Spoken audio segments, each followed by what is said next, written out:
Hey, welcome back to my channel. Today I'll be answering all of your questions.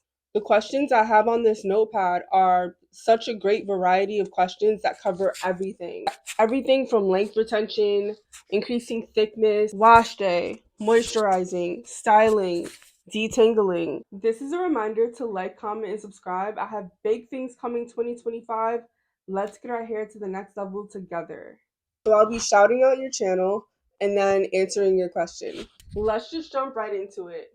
Jessica Anderson, 2F4SP, said, I have 4C hair and styling sometimes is an issue. I don't have any styling products. I would like to embrace my curls. Any suggestions? Definitely start with the basics. Get yourself a shampoo, a deep conditioner, and then all you need to moisturize is a cream, a oil, and some water. Start there. I would recommend starting with twists. Like when it comes to twist outs, you can't go wrong. Like very easy to do, gets you great results. Watch some YouTube videos. That's what I did. Watch me. I have everything from Washday videos, how to moisturize your hair, how to detangle your hair. One of the first things I did is looked up YouTube channels of people that had hair like mine. YouTube is honestly such a great source of information with so many different tutorials and how-to videos. Start looking up how to wash my hair, how to detangle, how to style, and you'll be well on your way. How to do a twist out. Definitely do that twist out, I'm telling you. Take it one step at a time. And honestly, if you have any questions, feel free to hit me up. You are going to love this journey. Miss Colo 90. She asked, do you apply grease to your scalp? I absolutely do not apply grease to my scalp. My hair used to be so itchy. Like my scalp was an itchy mess. And I had the nerve to wonder why when I was literally putting grease on it every single day. No bueno. Many of us are familiar with putting something like Blue Magic grease directly on our scalps. This is actually one of the first changes I made when I decided to go natural. I ended up learning that one of the most important things when it comes to growing long, healthy hair is a clean scalp environment. We're honestly not supposed to be putting anything on our scalps on a daily basis. Piling something like petroleum or petrolatum onto your scalp can cause a blockage to your hair follicles, which can literally prevent your hair from growing out of the hair follicle, or the hair will grow out, but it won't be as good quality as it could have been if you had a clean scalp environment. The only two things I put on my scalp are shampoo to clarify my scalp or essential oils. Essential oils are natural and they have many benefits and they actually nourish the scalp and stimulate scalp growth, completely different from hair grease. Something I do every once in a while. So this question is from Sakura RC3ED. She said, do you ever use heat when stretching your hair? I've started blow drying my hair about 1 to 2 times a week. I noticed how little tangles I get now. I don't know if it's the best way long term. Great question. I absolutely do blow dry my hair. This is a result of me blow drying my hair. I'm a big advocate when it comes to stretched hairstyles. I know that through the natural hair evolution, we have been kind of coached to stay away from heat for optimum hair health. However, believe me when I say you can have both. In the beginning of my journey, I was like, oh no, I'm not blow drying my hair at all whatsoever. But honestly, literally just like she said, I started blow drying my hair more often and I see a huge difference in length retention. And the reason is obvious. With blow drying, I've seen a huge difference when it comes to single strand knots, double strand knots, tangles, breakage. Once you blow dry your hair, it's easier to manipulate, it's easier to part without breaking. And I think it's great too because there's nothing wrong with you wanting to see the result of your length retention efforts. I completely understand why you said you don't know if it's the best idea long term. So I'm going to tell you a couple ways to circumvent and stave off hair damage. Get a quality blow dryer. I have the Rev. I love it because it lets me have my cake and eat it too. Because of the fact that it uses tension to stretch your hair, you don't have to depend on heat as much. It uses this suctioning method to stretch your hair. So you can literally use the low setting and still get great stretch results. I love it. Like it's insanely impressive technology. Heat protectant.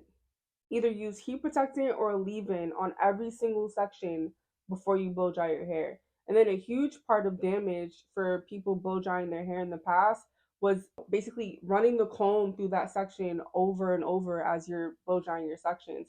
That's no longer necessary. We have new methods now. We have ways where you can like hold your hair taut and blow dry it and prevent the breakage that comes from, over manipulating your hair.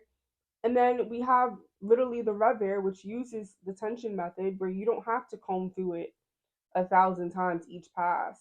I do limit how often I blow dry my hair. I'll blow dry it at least once a month, and I try and do it like 6 months out of the year, but no more than once a month. Fuzzy Bug Boo 3000 asked, how often do you wash your hair? This is a great question. So I'm not gonna lie. Lately, like for the past like year, a lot of the time I wash my hair once a month and I call it a day. I'm not even gonna lie to you right now. I'm not even gonna front. Like I wash my hair once a month, but it does what it needs to do. But I will tell you, I do make sure to moisturize it once a week or once every other week or once a month. So it's being moisturized multiple times between each wash day. So it's not like it's not being attended to, you know? Like you have room to wash your hair less when you're protective styling for a long period of time. If you're constantly restyling your hair and packing products into it, then that might be a reason to wash more often. The Experimenter Studio gave me a great 3 questions. She said, your videos are so inspiring. So many questions. I love it. Do you wash your hair in twists? Absolutely. Washing my hair in twists has made my hair routine 10 times easier. 10 times easier. It has made length retention so much easier. Something that I noticed, you already know when it comes to Afro textured hair, once we get it wet, it's prone to shrink. And I have type 4 hair. I would say a combo between 4B, 4C. My hair shrinks rapidly. It would shrink all the way to my head if I let it. So one thing I noticed is that you cut down on time and you cut down on manipulation, which cuts down on breakage. How long will you keep these twists in your hair? This video said it's been a month so far. So yes, technically I kept those twists in my hair for 7 months. What I mean is that I was locked into my protective style journey. So what I would do, I put the twists in, I moisturize them a couple times before my next wash day. I did wash day in the twists, got out of the shower, re-moisturized them, went about my business for a month. Repeat, repeat, repeat for 7 months. Not once did I rock a twist out, a braid out, no loose styles. Sometimes I do that and it gets me the most extreme results. I love it. Like it never fails. The other question she asked is, what do you do on a daily basis or weekly basis? Oils only? So for one, I'll be doing a week in my hair video very soon, so look out for that. But sometimes I don't do anything on a weekly or a daily basis. Like I said, my routine is a combination of leaving my hair alone and a great regimen. The majority of the time, I'm leaving my hair in twists for weeks at a time and moisturizing every other week. And when I do moisturize every other week, I'm using the lock method: water or leave-in, cream, and oil. I'm never just using oil on my hair unless I'm doing a hot oil treatment right before wash day. This is another great question. This is from Nicolette Peterson. She said, hey, I wanted to know, have you ever tried braiding the roots for about an inch before twisting? Yes, it keeps the roots of my hair nice and stretched, so I don't have to do too much. Less manipulation is a win every time. I also love the effect that it has on the look of my twist outs and my braid outs. It gives me even more stretch. It lessens tangles and therefore the risk of breakage. So this is a great question from Call Me Chi Chi 711. Hey girl. She said, we all know that natural hair health starts within. What are some food and drink options that you incorporate in your diet to achieve optimum hair growth? That is a great question. I'm sure you guys have heard that your hair health, it starts from within. You can be using the best hair products, you can be protective styling, doing all the right things. If you're not putting the right things into your body, it'll get you absolutely nowhere. Number one, water. Water is essential. Afro textured hair is already naturally dry, so it's extremely important to constantly be replenishing your body with water, not only for your general health, your organs, your skin, but your hair. And I looked it up, and for women, we're supposed to drink at least like 2 liters of water a day. For men, it's like a little more than that.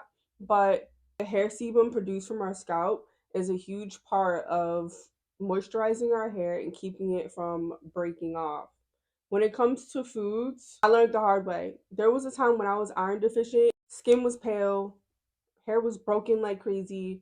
It definitely showed. So when it comes to iron, I make sure I get it from my meats, of course. But on top of that, I'm a big like walnut, pistachio, spinach person. Like I'd make sure to have both. There's heme and non-heme iron. There's iron that you get from animal-based products and plant-based products. You want to balance both. Fish has been extremely beneficial for my hair. I'm big on salmon, whiting fish, cod, haddock, porgies. So yeah, I would say, meats, leafy greens, of course, fruits and vegetables are vital. Like, definitely prioritize your fruits and vegetables as well. You need those nutrients, those minerals. All of this will provide the perfect environment for hair growth. You'll see it in your skin, you'll see it in your hair. Shout out to my cat Calypso.